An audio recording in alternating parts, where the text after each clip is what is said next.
Let's call it to order if we could. Hit the gavel. Wait a minute. Now it's official. Roll call, we have Judy, Mark, Joe, Tim, David, Billy, Mike Zuloff, and me. Here he comes. Is he coming? Yep. We'd like to take note that Carl Maguki is present. Adjust his pace. Thank you for saving me, Carl. I have to come across 2 counties. I don't know if I see This is yours. Apologize for being Hey, late. no problem. We just. I'm still adjusted waking last up, meeting. man. I'm running a I know. caffeine I have to deficit. get up at 5:45 again. I know. Took me a while, but I got it. I know what's going on in the minutes. Sling Billy's minutes. I All don't right, even have great. the floor. Okay, where are we at? We just did the roll call and we're off to the races. So, Except on the other. Up to minutes. next item would be approval of minutes, and we have minutes for both February 6th and September 4th, I believe, for approval. Motion to approve. Second. Both. Any discussion? If not, all those in favor, please say aye. Aye. Opposed? Motion carries. Next item is new business. Anyone have any new business to bring forth this morning? Okay, seeing none, we'll move on to old business. First item is Lions Park erosion control study. Thank Ms. you, Mr. Blair? Chairman. I have some slides for you. Quinn's going to share. So the city has recently completed a park shore restoration study with Smith Group. Our consultants were Tim Wagner and Jason Stengland. We got some grant funding to do this, and I'm going to do my best to give you this presentation, even though I am not an oceanic or waterways expert or engineer by any means, but they certainly are. So they brought a lot of great expertise from this to the project. Let's see if my clicker works. There we go. So obviously the project context is on Sandusky Bay at Lions Park, and we were just calling it Lions Park Beach. That's what we've heard the call from the community for many years, to continue to search for funding, to study the beach, to enhance the water access to the waterway at Lions Park. Lions Park had a master plan, which we've implemented a number of improvements at the park, but the beach still is it's beautiful, but it could be improved. This is a context map of the wave patterns and how the location interacts with the Sandusky Bay and its location within the Sandusky Bay. And one of the first things that the consultant team did was go out and have a field visit. So we know that there's a breakwater out there. When the water is really low, you can see a lot more of it. You can actually walk a little bit out onto it. But the question was kind of like, can we reuse that, build onto it? Is it functioning? What state of, what state is it in? So that's one thing that they were out there to look at. So they looked at the project from an erosion and water quality perspective. They were here in an April visit. There were dead fish everywhere. They found rebar. There's stormwater outfalls there. There's trash on the beach. One of the goals of any kind of water access study or water access improvement we would want to be addressing water quality, including E. coli and other bacteria levels. And their findings were that that's generally a mix of the animals on the beach and the stormwater outfall that are contributing to the water quality there. They were looking to see if they could use the exterior structures and improve those to get better beach access and make the whole area more ecologically friendly. The water's also really muddy, so they're going to study wave action to see study the turbidity and how the water behavior is stirring up the mud, and can the Harse Beach be more green? I'm using my notes from what I heard Tim say the other day, so apologize if it's not a flowing story in a way of something where I have expertise on it. The old breakwater, so one thing they wanted to look at is, were the cribs still there? So like the wire frames they used to build those and fill with rock, they built them in the 1930s. There is a video, but it's not in this, where you can not see much, but it was an example of what they could see underwater. But mostly what you see is that it's pretty silt full and you can't see through it very well. They also, beyond the studies that they did, they looked at the previous projects and the documents that we have on file. So in 1933, again, that's when that stone breakwater was built. It's interesting because of the language they used at the time. They said that they filled the breakwater with man-sized stones, but it's not clear what exact size or weight a man-sized stone in 1933 was. So that was one thing they went out there to be looking at.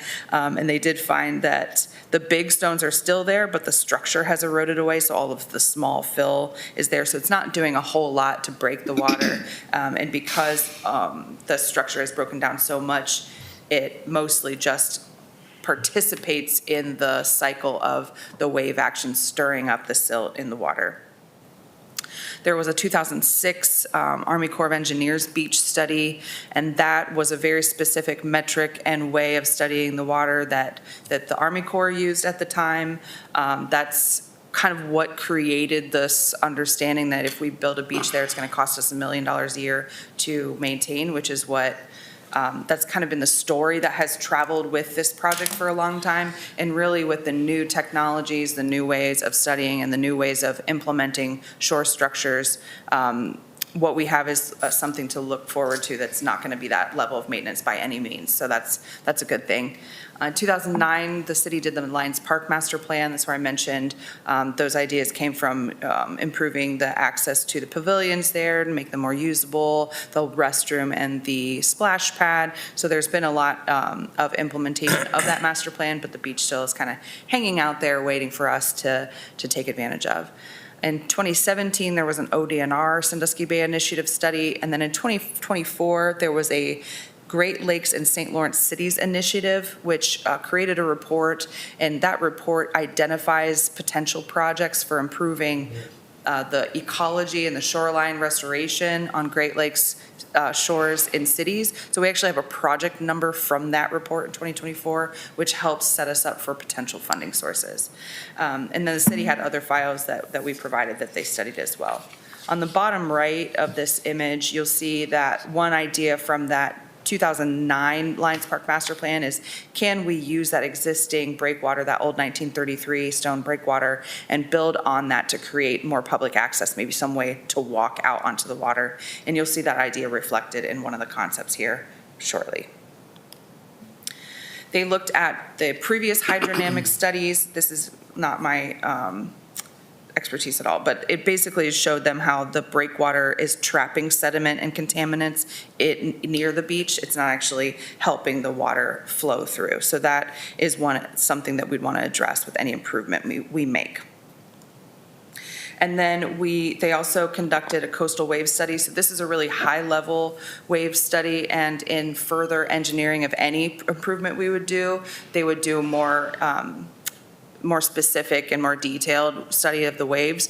But the big takeaway is that we're not dealing with 7-foot waves like they do on the coast of Lake Erie. So that's a good thing. We have maximum 3-foot waves during a 100-year storm event on this beach. So it gives us a lot of flexibility to put down a coarse sand. We don't have to have like different cobblestones. Tim mentioned the project they're working on at Euclid Beach, where the only way to make a sustainable waterfront access is to do like 8-inch diameter cobblestones. So that's a much different condition than what people generally think of when they think about a beach. We can use much smaller products in order to create water access here because our wave action is so much smaller.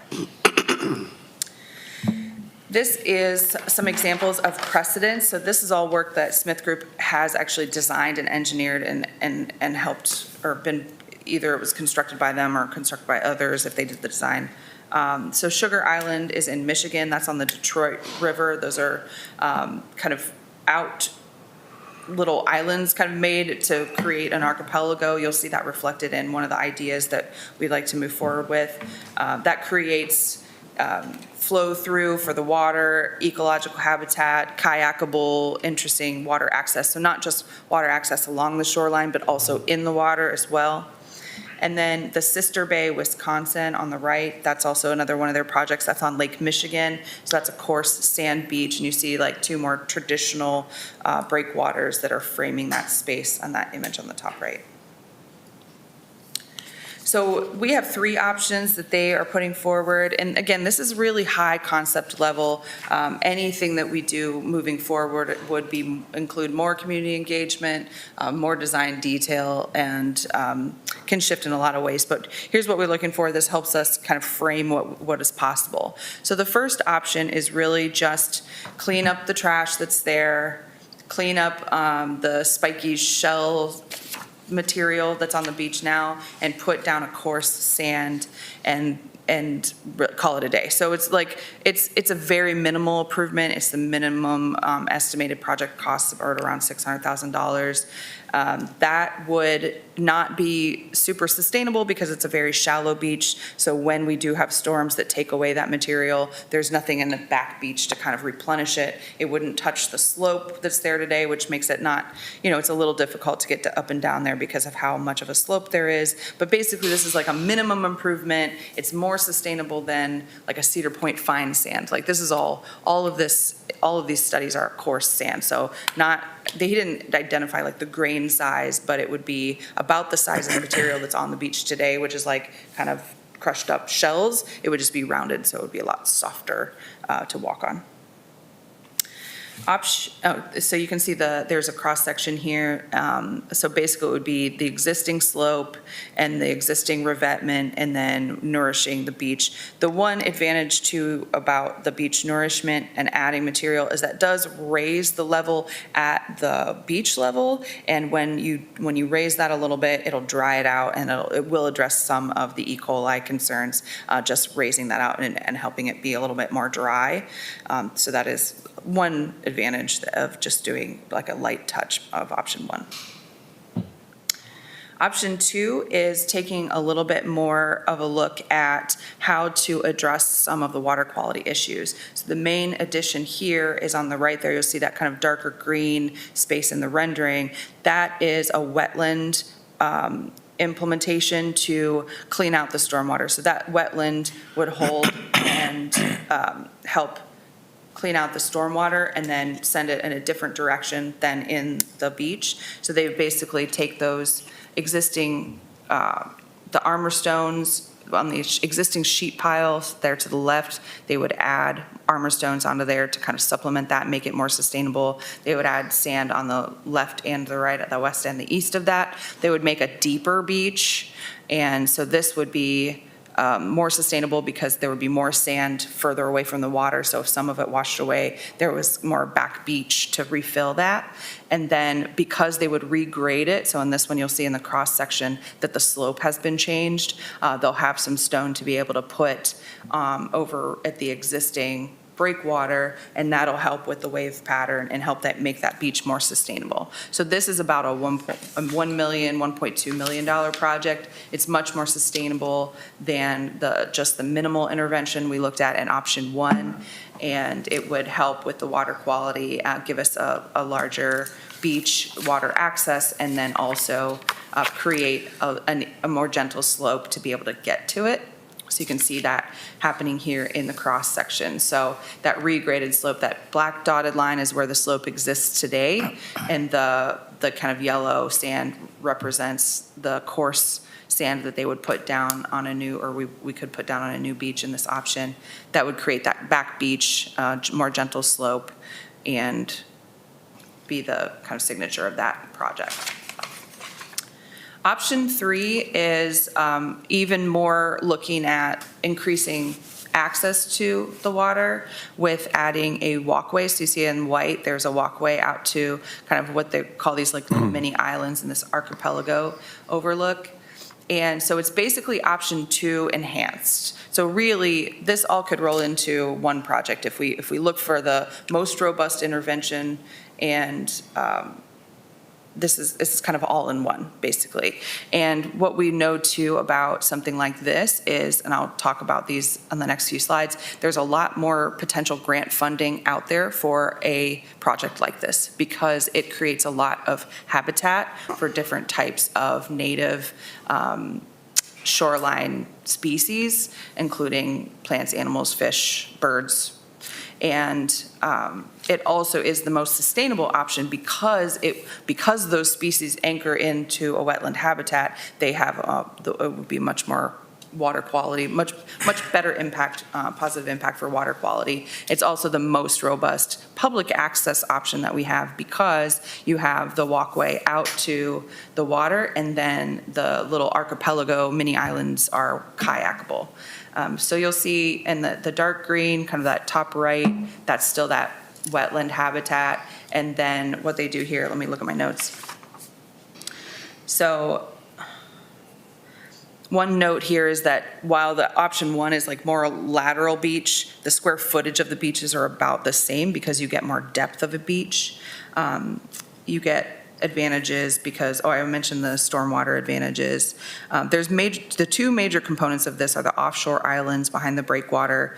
That gives us a larger area to knock down north waves, so makes the wave action even lower onto the beach, so it would stay longer, that material that we put down, and that all creates habitat.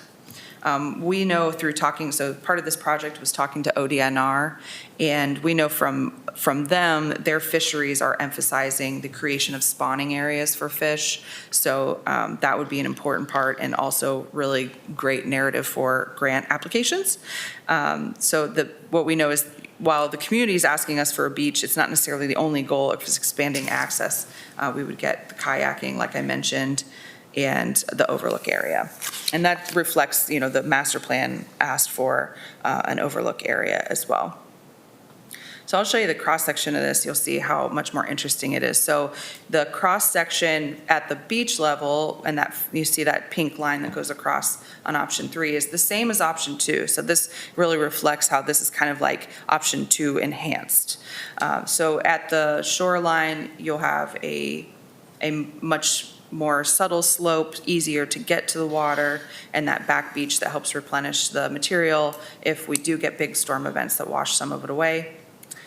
And what you get in those islands, kind of that archipelago is what they're calling it, is specific habitat, like we talked about the fish spawning for white bass or walleye or other lake fish, vegetation, and on the offshore structures, which creates habitat for species such as the Bonaparte's gull and elderberry, native plants and birds that would occupy these types of habitats, and that it would be about 3 to 5 feet deep. So it's not going to be a wetland that you're going to see a bunch of grasses growing in. It would be holding water, so you would be able to kayak around this area, and that increases our access to the water as well in the city.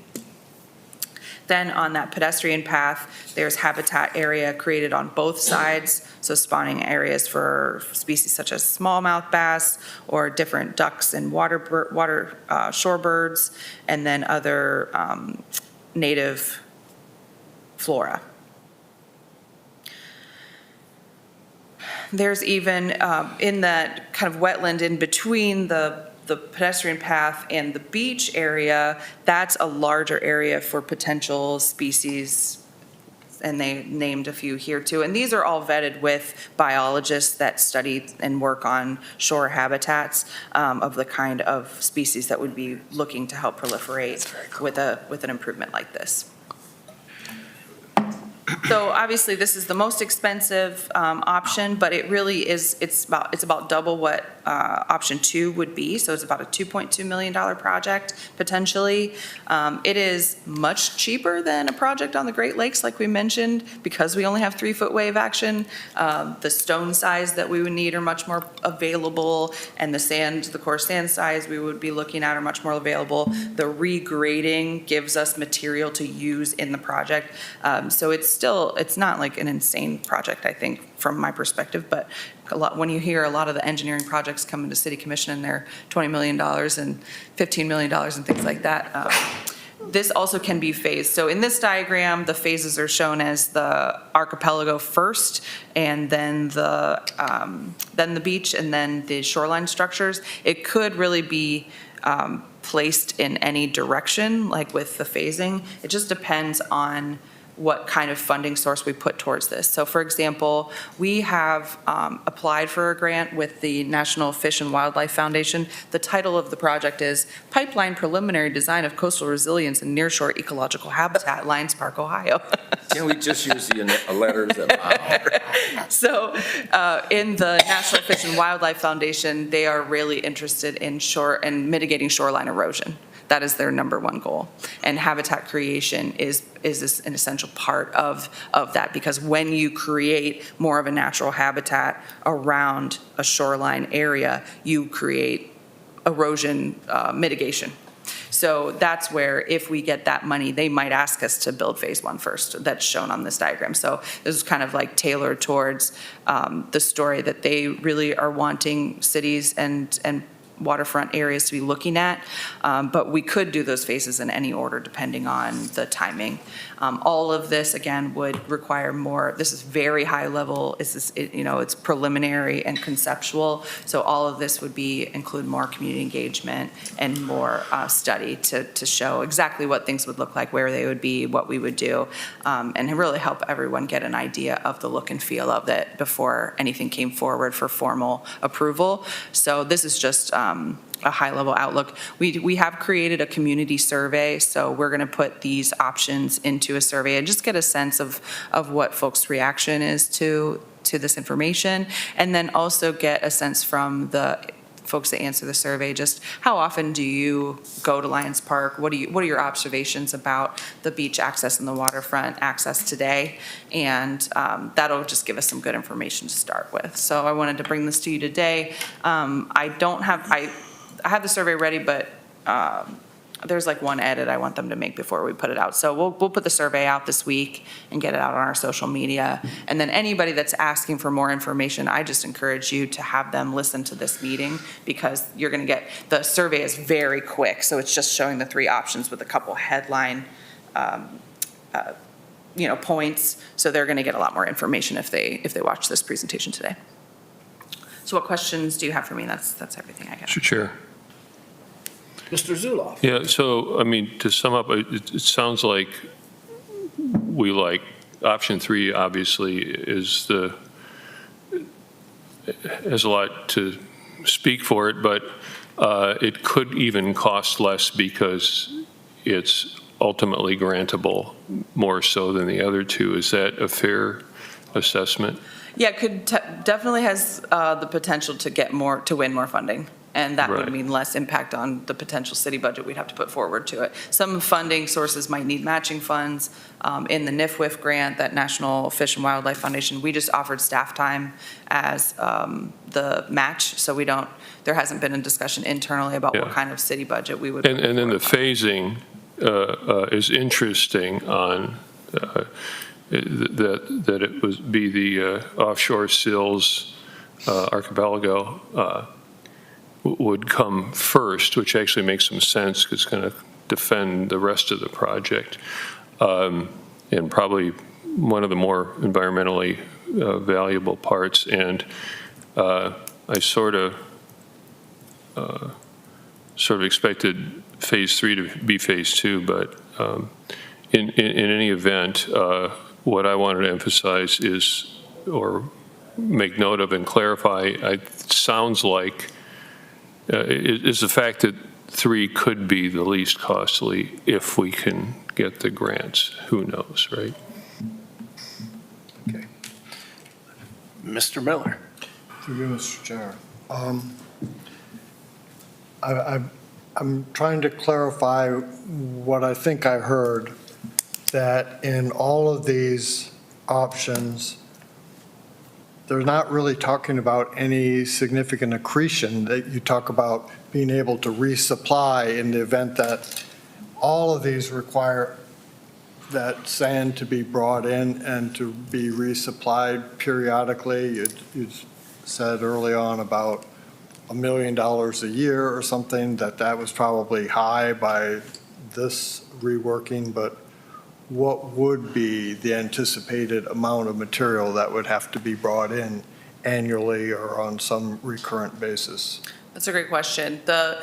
What we would be deciding at some point in the design is whether we want to stabilize this for a 25-year timeline or a 50-year timeline.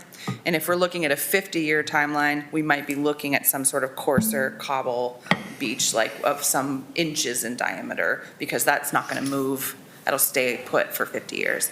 So I think we're more likely to be looking at a 25-year shoreline restoration, and that what they think now in this conceptual is that that would be a much smaller kind of coarse grained sand that would stay put.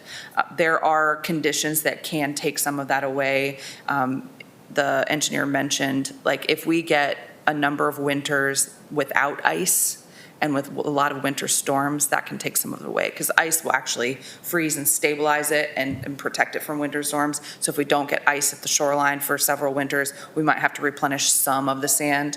And then if we get 200-year storms with 5 feet or 7 feet waves, which is not, obviously a 200-year storm means it's not very likely, but it could happen. So the idea is that we would be creating a sustainable 25-year solution that wouldn't need much replenishment at all within that time frame. Mrs. Corso? And, I'm sorry, is this a follow-up question, or? sort of, yes. Okay. I mean, it's Go ahead, Dave. about the accretion and what accumulates there. I do kind of try to keep a sort of an eye on that place. I've been doing it for years. This spring in particular, it was really kind of disgusting in terms of how much dead and decaying fish and so forth were accumulating there. Is that something that would be affected by changes in the flow pattern? Why is all that crap accumulating there, or was that particular to the waves or biology of the spring that was so bad, or is that a problem we have to design for? It's a good question, too. There's more than one thing happening. So one layer of the existing conditions is that old breakwater is trapping water and contaminants and the movement within that area. So things aren't able to wash away in a way that they would if we make improvements. But another factor is that Lake Erie has die-offs. It's part of the ecology of the bay and the lake, and we will see dead fish come up. That is part of the maintenance. So if we are, if we add sand and create more public access here, there will be some combing and cleanup and maintenance costs and time that are associated with that. So it's a little bit we do expect to be able to help it be a little bit better, but also we would need to be dedicating some time to doing cleanups to make sure that you're not trying to walk through a bunch of dead fish when you go there. Okay, Mrs. Corso. Are there steps going down this slope currently? There's not steps And anywhere. do we need them? If we decide to do something that's that minimal improvement where we're not going to change the grade, I think the part of the next phase of design would be to look at that slope and is it accessible? How accessible is it? What improvements might we need to make it more accessible from the slope perspective? But the other two, the more robust options, they actually regrade the whole thing, it would be a non-issue at that point. That's my understanding. Thank you. Bill? Did Smith Group address any water quality issues as far as with our recent history of algal blooms? Did they look into what the water quality is so that people could actually swim it off of this beach, or is that water quality too poor to allow that? I know that the health department does studies and they take water quality samples consistently, so we always have a measure, and that I know that they're not as bad as the kind of community narrative is. They didn't do water quality studies for this project, but they use that data to inform what they were proposing that we design. The creation of the wetlands at that stormwater outfall. So the stormwater and the trapping of the water in the beach area are the two biggest contributors of the water quality in that little micro habitat, that space where we would want to be in the water. So if if we address the stormwater flow and give it more wetlands to hold on to it for longer, those plants clean it up because they drink it up and clean it up and put it out into the direction like you see here, it would go to the east as opposed to going into the beach area, and then allow everything to flow better, then the water quality should be greatly improved. Think that it is absolutely feasible, that would be safe to get in the water. That wouldn't mean that we don't get algal bloom beach closures from time to time, which all of the beaches in our area get. Kevin? Aaron, this is a very non-professional comment about what's been going on with Sandusky Bay, but I live on the bay. And years ago, I saw a pelican. Earlier this spring, there were probably 30 pelicans. I have a picture that showed approximately 200 pelicans going by the back of our yard. So we're doing some good things. And the more we continue to do that, the more we'll see good waterfowl like that. Okay. Mr. Chairman. Mr. Zula?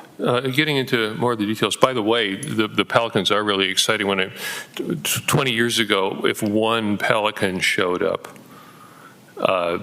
everybody got all excited. And now they're nesting on Turning Point Island, by the way. So we actually have them nesting out here. So it's pretty amazing. Every one of our members, I believe, at least every one of the members present, was around when we redid Lions Park. We created a master plan specifically for that park. I think some of our members were part of that citizens committee to work on that master plan. And you weren't here for that, but there was a whole lot of soil taken out. It was already regraded. It used to be a bluff. It was flat. All that soil, even much of that park was fill. Okay, and when they moved some of that stuff out, all kinds of man-made stuff emerged, bricks and stone and rebar and even glass from a glass plant, and glass still shows up from an explosion at a glass plant. So it's all pretty interesting. So I'm not sure. Was the consultant aware of the history there? Also, is a consultant considering the dredging and the need to dispose of dredging and the project in the East Bay, the wetland we're creating? Because I'm quite sure that some of those dredgings are sand and coarse sand. It's not all silt.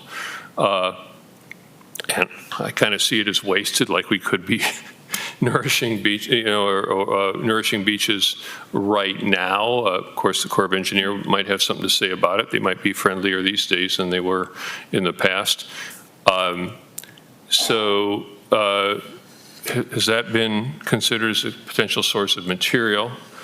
And also, an observation that it's pretty obvious if you look at that groin, what we're calling the steel structure is resulting not just in reducing water circulation, but it's also starving the beach to the northeast, because the littoral drift is obviously to the northeast.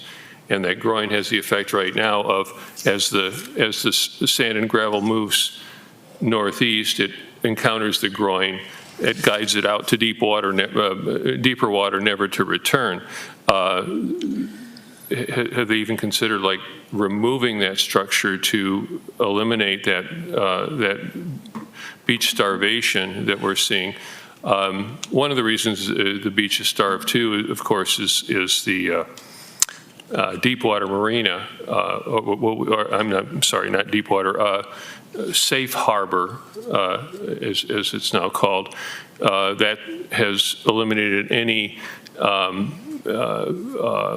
sand and silt and material, as well as the bridges and other structures that obstruct that flow now, historically would have been a source of material to nourish the beaches. And are they considering that, looking at that? It might be pointless, but was that part of the report?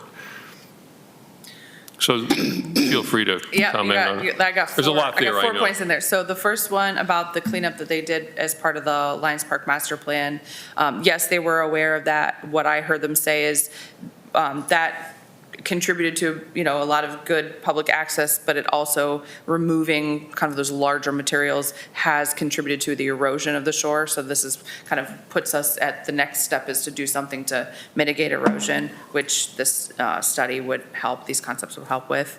The dredging material, so I know that there wouldn't be any dredging here. They didn't expect to, make anything deeper. The dredging material question, I think we could study that further in a design process, but my understanding, based on conversations we had, is that when ODNR is looking for like really big dredging projects to be able to deal with a lot of dredging material, like what they've done at the causeway, and this would be like tiny on the scale compared to what they'd be looking for. So I don't know that if it's big enough to be a project, like if you look at this compared to what they're looking at to do off the coast of Great Lakes and Cleveland, they're looking at making like really big new islands and shoreline habitats and things with dredge material. So we're not sure that this project is big enough to be on the radar of the folks that are trying to figure out what to do with dredge. No, it should be on our radar as a potential source of material. Sure, Right. sure. Yeah, that would be,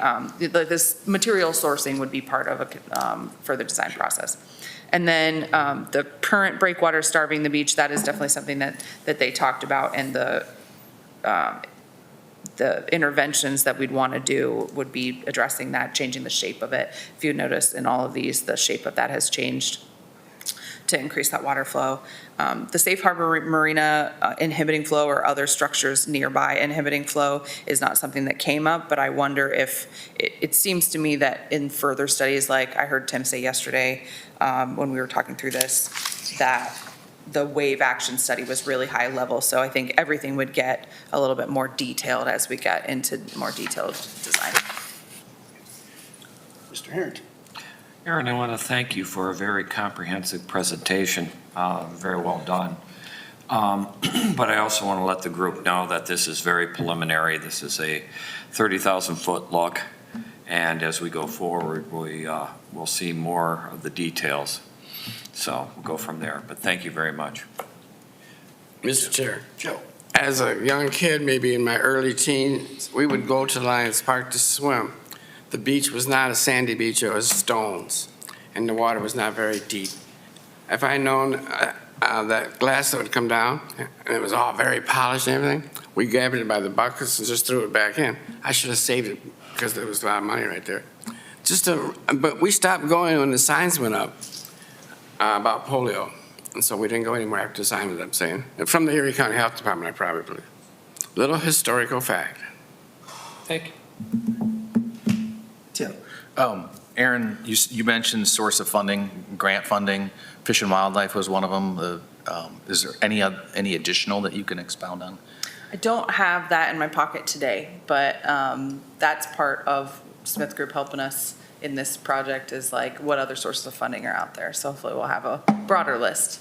But if we get the Fish and Wildlife, which I think they said that they would announce in October, but a lot of times those grant timelines shift. If we get that, it would take us into a next phase of preliminary design and get us to like a permitting level. So that's really the next thing to do is more planning and design, and that's what we need the money for. So it's kind of like if we don't get the NIFWIF, then what else are we looking at? Is that federal funding or is that? It is federal. It is yes. federal funding, okay. And then you mentioned maintenance on the beach, combing the beach and whatnot. I know you're not the Parks Department, but does the Parks Department have equipment to comb the beach at this point? And are there other beaches that they maintain? There are not, it's my understanding that they don't have that kind of equipment now. They're not doing that sort of beach combing as part of regular maintenance, but I can ask Jason if that's something that, if they are looking at what they do at the water edges across the city. I'm not sure. Thank you. Quick question. Dr. Siemens. Has this been presented to the city commission? The city manager had passed this out to them so they could review it, because I was like, hey, I need permission to show this to Bayfront and put out a community survey. So they've seen it. They haven't had a formal presentation at a city commission meeting. Okay, thank you. All right. Any other questions? Mr. Chairman, are we ready to, we're advisory to the city manager, technically. Should we, it would be some sort of communication be in order yet, or is it too early for that? If it hasn't been presented to the city commission, I would think we're probably a little preliminary on it. They've all seen it. I mean, I do think it's in the purview of this board if you feel like you want to make a motion to support further explanation or make a motion to support a specific option. I think, from my perspective, option 3 is our most fundable, so I would hesitate if you would we like option 1, but, I mean, Okay. you are a group of folks that tell us what you think, so Okay. I don't think it's out of order. Thanks for that clarification. Okay. With that, then perhaps if I certainly would want the commission to pursue the next step in this process, since, as Mr. Harrington pointed out, it's a 30,000-foot view. We need to get down closer and get more detail on it, but. Then could I make a It motion? seems much more affordable than what Yeah. we've been led to believe over the years. Well, then if it's in order, I'd like to make the motion that we encourage staff to move along with this process and recommend to the administration that we're in full support of this process. Is there a second to that motion? Question, are you recommending one part of it or all 3 options? It might be premature to commit to a particular option. So I'm recommending that we're strongly in support of this process and that we move forward with all due haste. I'll second that. Seconded by Dr. Siemens. Discussion. If not, all those in favor? Aye. Aye.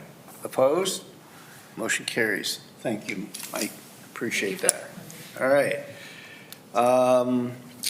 Next item of business is the caption, old business with no updates since the last meeting. So we have several items there. I did have one item. I think that there at least was a report to the city commission on the Battery Park PUD status and potential beginning of demolition down there, along with timeline for the actual comeback and final presentation of the PUD. Could you update us on that, please? Sure. The final PUD documentation is going to be in front of Planning Commission at their meeting coming up here in October. And the City Commission was briefed on that timeline. The developer met with just like 1 or 2 of them at a time just to remind everybody what we're talking about, what was approved already. So if you recall, the preliminary plan unit development, the concept of the development was approved in November of 2022 by the Planning Commission, and then the zoning change to planned unit development was approved by City Commission in April of 2023. That is the City Commission approving that zoning is conditioned on the final documents being finished by a specific time frame, and that time frame is coming up. So this is basically like they're filing their paperwork. So the preliminary design has been, the development has been approved, the zoning has been approved. This is them coming to Planning Commission with those final documents. So what you'll see in that presentation in October is more detail on what the plan that has been put forth already. So the site plan hasn't changed, the concept hasn't changed. You'll see more detail on the unit mix, like what 1, 2, 3 bedrooms. You'll see more detail on the architecture, colors, materials, the actual preliminary design of a few of the facades. The buildings that the preliminary facades are not completed yet, you'll see design parameters that those buildings will have to meet. And You'll see the specific calculation of the public access. If you recall, there is a public boardwalk all along the water. There's the battery park space. You'll see more detail on the streetscapes. So the streetscape materials are expected to look much more kind of in line with the design of Columbus Avenue. So broad sidewalks, plantings, the lighting. So you'll see more detail on the different types of public improvements as well. So it's all going in line with the concept site plan that has already, everyone's already seen. It's just more detail adding on to that. So it's kind of, what they did was meet with city commissioners to remind them what they already saw and let them know that things were coming up. The final development plan is a planning commission approval. So that's where it'll be complete at that point. Okay, thank you. Mr. Miller? Different item, but I maybe, this is a throwaway, but it might be a little whack. It seemed like when Aaron was here at this meeting last time, there was like no update about the landing, and the next day or so I saw in the paper a dedication that had happened the day before that we didn't hear anything of, and I wondered how that all came to be, but I don't need a lot of time to address it.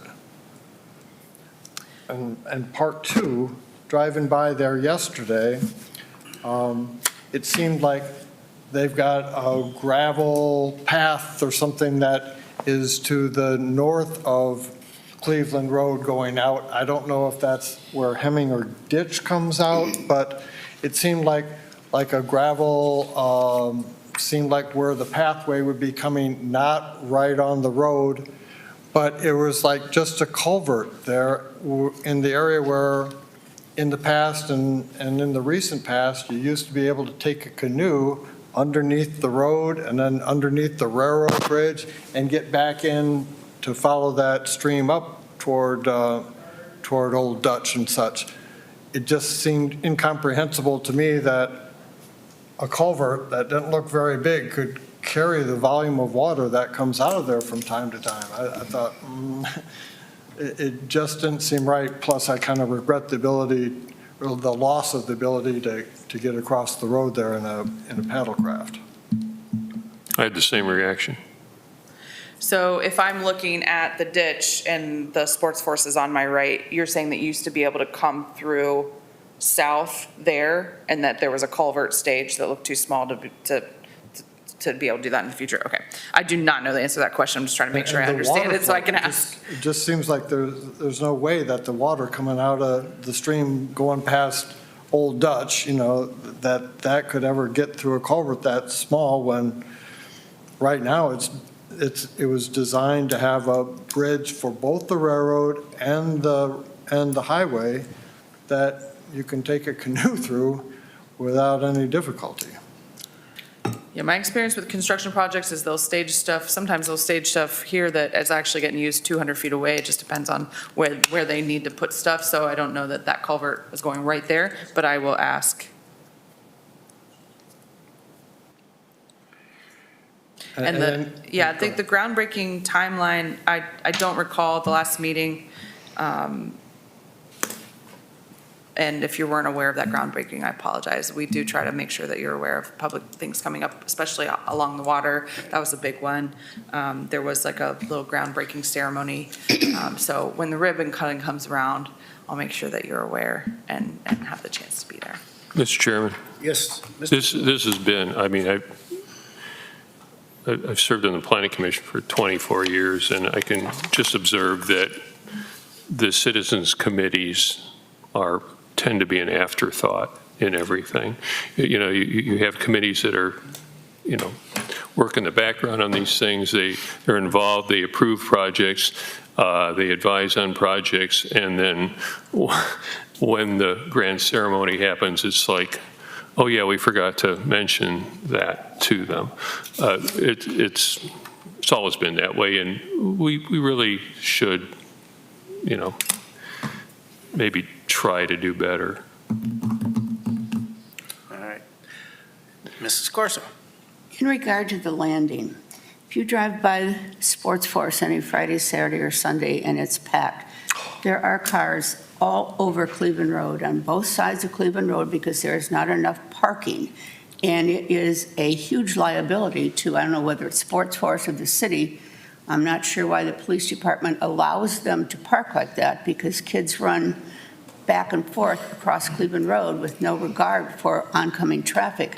My question is, when the landing is open, will there be additional parking to get back there, or more parking for Sports Force? What's going on there? Yeah, good question. So there are ongoing conversations with Cedar Point, Sports Force, the police department about the parking situation there. Unfortunately, because it's become a habit of people, I've driven past there where right outside where you can see the building, there's cars lined up along the roadway in the grass. But then once you get to where the outdoor section is, I see 40 parking spaces back there. But people, they see one car and they'll just go file in where they assume that there's no parking in there. So they've been talking about how to actually direct people from the roadway to make sure that they know where to go. There's a gravel lot that's owned by Cedar Point that's just to the east of the outdoor area. They're looking at how they could use that for outflow, for like overflow parking.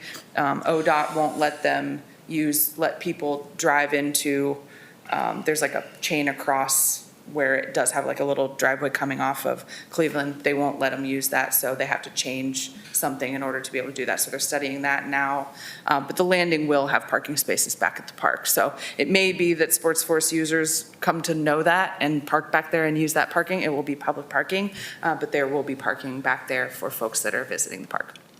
Well, my question is, inevitably, there's going to be some kind of accident there because of the kids running back and forth. Who is liable for that? Is it the city of Sandusky or Sports Force? I don't know the answer to that question. I will ask. Okay. Everybody.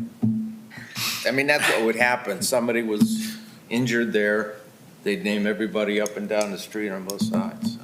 That's what I thought, but I just was, because it's a really terrible situation, I think. Anyways, that's it. Mr. Chairman, we don't have, maybe we just need no parking signs there, then you can ticket or even tow. This is probably not that hard. I think, Sports Force had a lot of skeptics. It's obviously a success, at least certainly in some of those events that it draws that many people. They're probably still learning how to manage the parking and traffic. A little patience is probably in order, but no parking signs, makes it enforceable. Maybe, I don't know if that's the correct solution or not, but I don't think there are no parking signs there, are there? So. Mr. Chair. Mr. King. Backing up to Mr. Miller's comment with regards to the culvert Yes. being the floodplain managers for the county, that does present a little bit of concern. I know you have a ton of stuff to follow up on. Could you give us a little bit more detail in a follow-up email with regards to that? Mm-hmm. Because all of our floodwaters are the county, everything south is coming north and headed for the lake. So if that's a choke point, that's a concern for us because eventually it's going to impact people further south. It's also impacting the wetland, which requires a permit. Right. Right? Maybe that's already done, I don't know. Other items, I do have one item myself that it's more for getting it on future agendas, which it's old business, but it has to do with the wetlands, and we kind of alluded to it when we were talking about Lions Park. And that's the dredge. I'm not, that's why I fill and finding spots for the dredge fill based on the articles that have been published regarding the lack of space and the impeding dredging of our channel. haven't had a lot of rain. I think that's kind of imperative that we keep that on the front burner, that if we have spots that we can either, if we're going to run out of room over at Cedar Point, what other wetland areas have we identified, and what are we doing to move that process along and keep that going? That question and also Mr. Zulof's comment actually makes me realize that I don't know if you know that Aaron Klein has made an announcement that he'll be leaving the city. And we have a Public Works Director position open right now. It is listed, it's on our website. You are uniquely qualified to understand all the things that we talk about from the waterfront perspective. Also, Mr. Klein manages our wastewater treatment, our stormwater treatment, all of the streets team, all of the engineering projects. It's a big job. We need a big brain and someone that's a good communicator as well to do that. So if you have folks in your network you think would be qualified, please share that job posting because we're on the search at this time. I don't know when his last day is.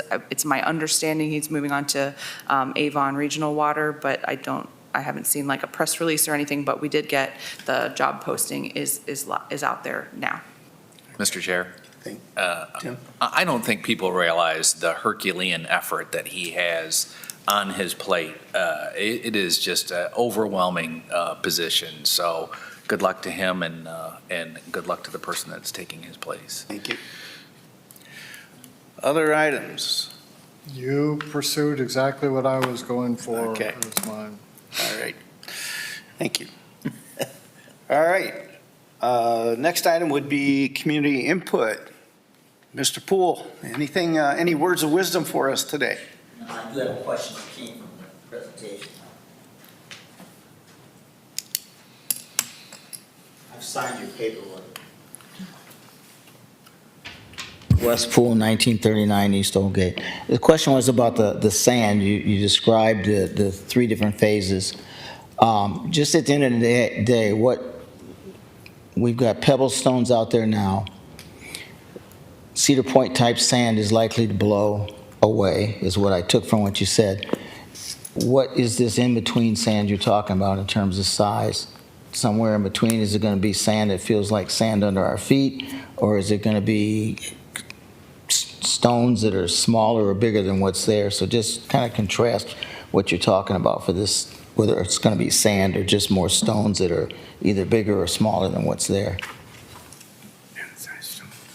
Do you want me to address that? Yes, please. What I'm hearing them say is that the material that's there is fairly stable, so what we would put down is a similar size of the material that's there.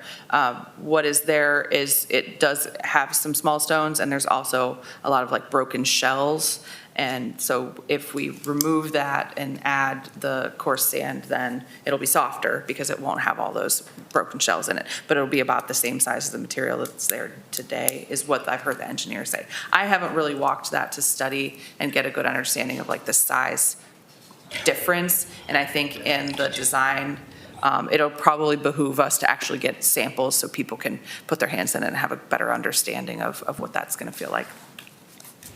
That was my next request, because for the public, we're only interested in the final product, and all these technical descriptions are of little value. So if at the next meeting, if you bring a jar of sand so somebody could silly know what you're actually talking about. Just an observation about the Mr. Miller's concern.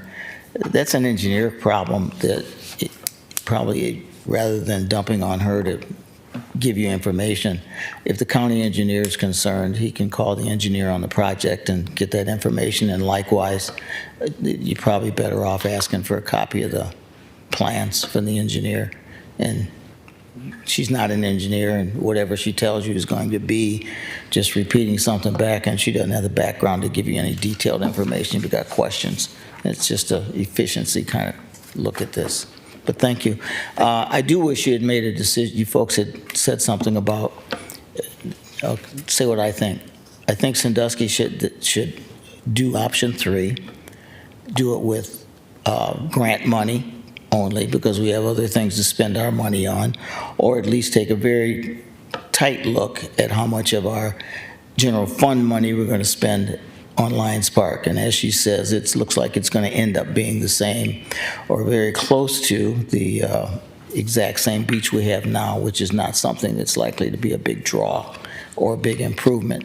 But this overall, the option 3 is 2 or 3 in between is definitely would improve the area significantly. Although I'm not sure for the amount of money that it's going to draw a whole lot more people for the based on the amount of money it's going to cost, which is why I suggest that we insist on that you advise the commission that you think we should do the project, but it should be done with grant money as opposed to money that should be spent inside the community. And other than that, very nice. Thank you. Thank you, Mr. Poole. Any other items anyone has? If not, motion to adjourn. So moved. Second. We are adjourned. Thank you.